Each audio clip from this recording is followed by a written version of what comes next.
Why does it seem like Black Americans dominate virtually every sport? Well, it turns out I missed the biggest reason in my most popular video. Slave owners purposely picked the biggest and most athletic male slave they had on their plantation and used him to breed with all the slave women on the plantation to make the strongest slaves for the next generation. This opinion is way more widespread than I first thought, with the comment section of that video reminding me time and time again about Jimmy the Greek, who in 1988 publicly suggested that Black athletes' success was due to slave owners breeding them that way. Him saying, quote, "The slave owner would breed his big black to his big woman so he could have a big black kid. That's where it all started."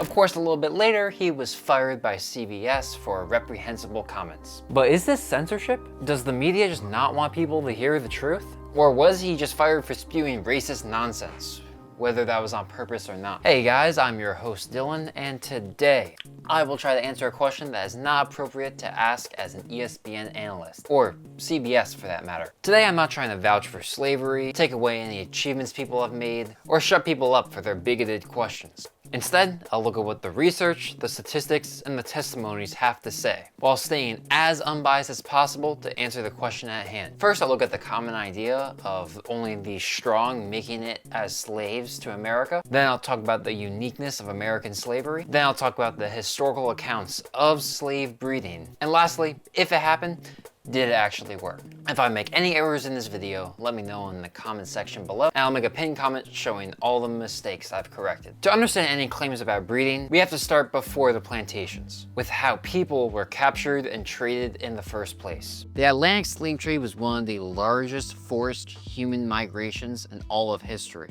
Over 12 million Africans were taken over 350 years and migrated across one of the biggest oceans in the world during a time where the world population was only around 500 million. And these 12 million came overwhelmingly from the regions of Central and West Africa.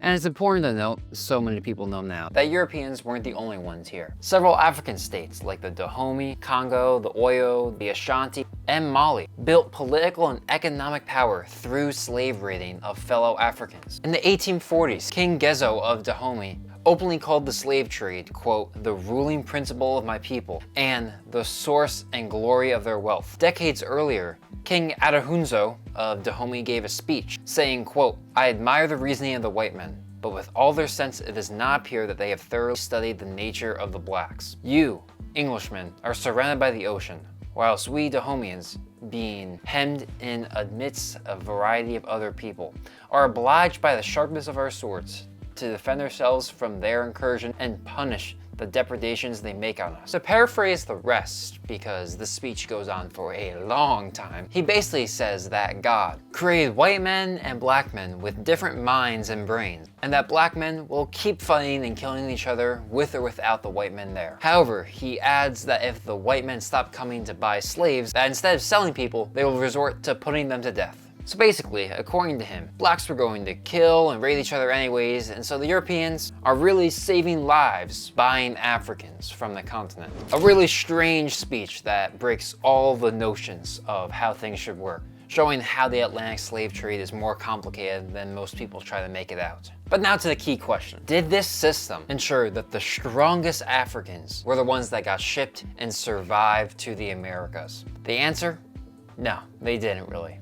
Slave raids were chaotic, opportunistic, and driven by speed. Most raids happened at night or during periods of low visibility. Raiders didn't really care who they were taking, merely that they were taking people and not risking their life too much. Often, instead, the most physically fit of other tribes and kingdoms were part of militias and armies, and thus trying to capture them was going to have a higher chance of death along with it. And so the raiders focused on the outskirts, where it was common to find children and women and young men, as they were very easy to detain in comparison. Once captured, almost any enslaved person could be sold, as long as they weren't very old, very sick, or very injured. And buyers in the Caribbean and Brazil sometimes preferred younger Africans because of the high death rates of their plantation, of a yearly death rate of 5%. Sugar production was intense and dangerous work, but made so much money that slave owners prioritized importing new slaves when they passed away versus making conditions more livable and promoting family growth. The big, muscular, athletic slaves made may be able to produce sugar in the short term if they were able to give enough food. Big, muscular, athletic slaves had the issue of needing more food, which was not going to be provided to them. And so if you were paying extra for a stronger slave, it was almost like you were just spending extra money to lose the advantages of that purchase and still just work the slave to death. So from a cruel, heartless economic standpoint, it just made sense to go for cheaper, younger slaves. It'd be similar in a way that you shouldn't think about the analogy too much. If the Brooklyn Nets paid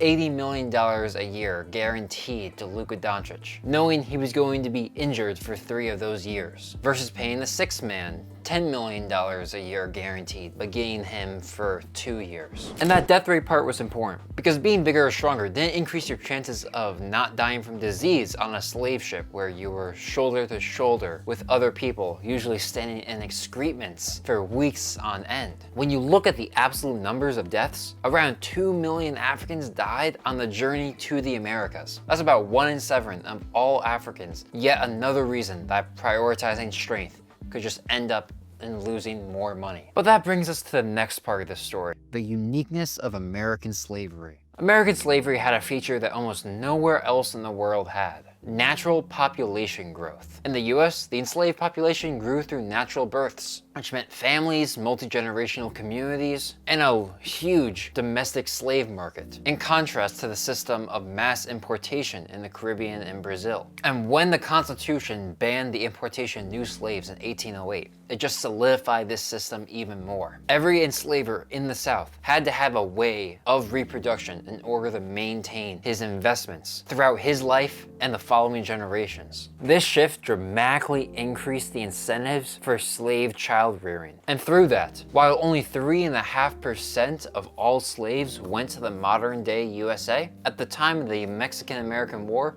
25% of all slaves in the New World were located in the US. Obviously, this meant that owners started viewing female slaves through the eyes of reproduction. A woman who bore a child every 2 years or so was more valuable than the best male laborer, and this behavior would end up transforming the South. It's also important to note that the South wasn't a monolith. It's not like every state that went into the Confederate States of America all had the same experience with slavery. The tobacco plantations in the Upper South, which was Virginia, Maryland, and Kentucky, were becoming much less profitable. Many lawmakers and important Virginians actually voted for the abolition of slavery in 1831 in Virginia. Not for any moral reasons, still. All the white people thought that they were superior to black people, but simply for hard, cold economics, as slavery depressed free labor, the growth of capitalism, and prevented true industrialization. However, this proposal was struck down by a narrow majority, because Virginia was still able to make a lot of money by selling existing slaves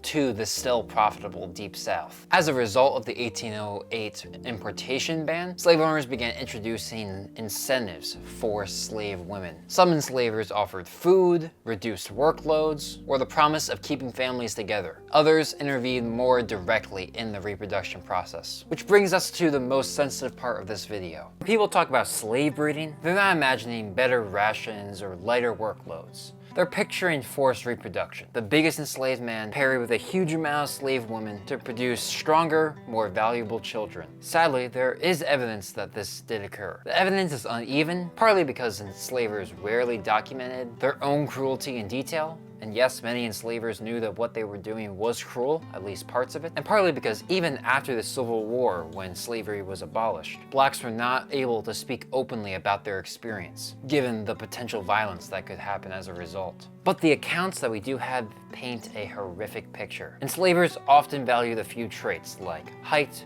strength, and general fitness, because these qualities increased a slave's value. Sometimes enslaved men who were gifted physically and athletically were labeled as stockmen or studs, and their bodies were treated as reproductive assets. And we do have accounts of formerly enslaved people documenting forced reproduction in these regards. Charlotte Martin recalled her enslaver, quote, selecting the strongest and best male and female slaves, in mating them, quote, exclusively for breeding. Another former slave from Kentucky explained that only strong, healthy slave women were allowed to have children, and these women were forced to mate with specific men chosen for their physique, regardless of who they wished to marry. And enslavers could do this because since slaves were not people or individuals and were completely owned by their masters, they did not have consent. Louisa Everett's interview from the 1930s is one of the starkest examples. Her enslaver forced more than 100 enslaved people to mate indiscriminately and without any regard for family unions. He arranged pairings he believed would produce strong, healthy offspring and enforced them with threats and a whip. Despite these settings, there was resistance efforts by enslaved people, refusing to mate even though they knew the consequences, using traditional knowledge of preventative contraception or abortion, or in devastating circumstances, committing infanticide, believing that their child was better left off not living in the world than under the foot of slavery. However, it's important to note that these terrible cases were never universal and wasn't the only way that enslavers went about mating and reproduction. Many enslavers allowed for marriage, even though that wasn't legally allowed under law, but they allowed slaves to create their own traditions, like jumping the broom, to affirm unions, even if the law didn't recognize it. And then religion added another layer of complexity. Nearly all enslaved people were baptized and were required to attend church services. And many plantations gave Sundays off during slow seasons, though this disappeared during harvest seasons when their labor was more needed. And then owners created theological frameworks in order for them to both allow slaves to be Christian, not marry, but produce children without sin. Enslavers framed men and women as morally dependent beings incapable of full consent. And because of that, they weren't able to consent to a marriage with one another, and so their reproduction outside marriage was not sinful. Meanwhile, white men consistently engaged in exploitation of female slaves. Records from states like Virginia show that they estimated that around 10% of the enslaved population was light enough to be considered mixed. And modern genetic research shows that about 25% of African American DNA comes from European ancestry. And given how infrequent it was for interracial marriage between whites and blacks throughout most of US history, with the current rate as of today being around 11%, which is extremely high by American standards, that meant that there was a truly mind-boggling amount of systemic rape among enslaved women, showing yet more moral contradictions with what the slave owners said they believed and how they practiced. In short, incentives and coercion shaped reproduction, sometimes subtle, sometimes violently direct, but none of these necessarily add up to a systemic breeding program. And so that brings us to the biggest question. Did these efforts actually work? And after 160 years past the Civil War, the answer is clear. There was no widespread, systematic, centralized, organized breeding program ever. And any examples we do have did not create long-term changes. Historians have looked at plantation account books, birth and death registers, slave sale records, planters' correspondence, travelers' accounts, census and demographic data, church records, legal cases, WPA slave narratives, and all have had remarkable consistency in finding nothing. Robert Fogel and Stanley Engerman from the Time on Cross put it bluntly: there is very meager evidence of centralized systemic breeding. Instead, they found more evidence that when slave owners got involved in the breeding process,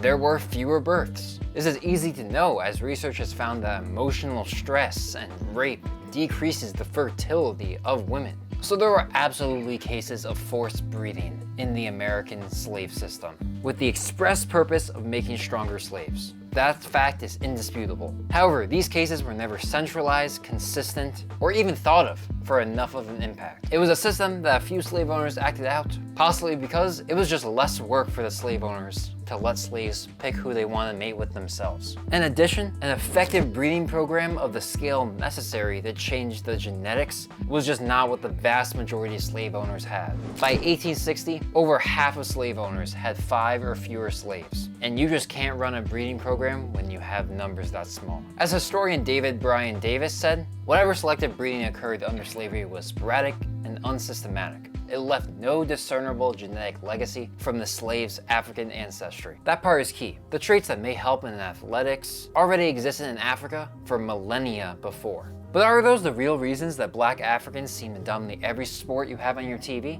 Well, I'll tell you. It was way more complicated than I could have ever anticipated. You can check that video out right here. And don't forget to stop believing this myth, give athletes their due credit, and think controversy. I'll catch you over in this video right here.